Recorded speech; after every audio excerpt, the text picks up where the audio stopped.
Battered by a steep broad market sell-off this week, Moderna shares fell for a sixth straight day Friday as experts question whether COVID-19 vaccine sales alone will help justify the firm's meteoric valuation, intensifying a crash that's wiped out more than 60% of the value in one of last year's top. Shares of Moderna have plunged 67% from an all-time closing high of $484 on August 9, wiping out about $133 billion from the firm's market capitalization, which now stands at roughly $65 billion.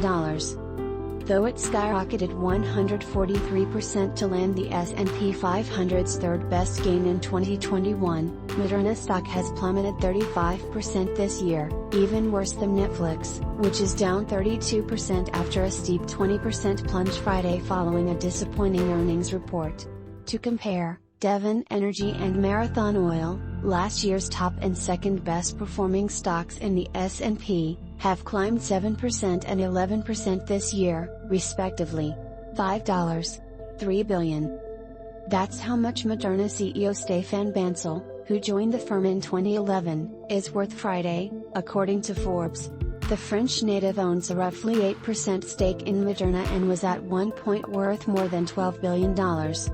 Founded in 2010, Cambridge, Massachusetts, based Moderna spent nearly a decade developing the technology for its messenger RNA vaccines, which tell the body to produce part of a pathogen to trigger an immune response, unlike traditional vaccines that instead use a piece of the pathogen.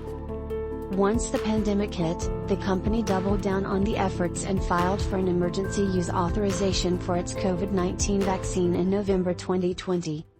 The shots have proven to be a massive boon for businesses heading up their development, but Moderna shares have struggled in recent months as critics increasingly question whether or not sales of COVID-19 vaccines alone will prove a viable revenue stream in years to come.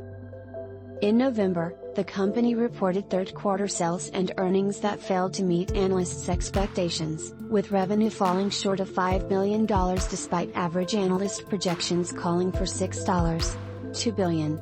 In addition to lower sales projections, supply chain constraints and the development of antiviral COVID-19 treatments have also dented investor sentiment, and triggered Moderna stock sell-offs. Moderna is expected to report fourth-quarter earnings by the end of February.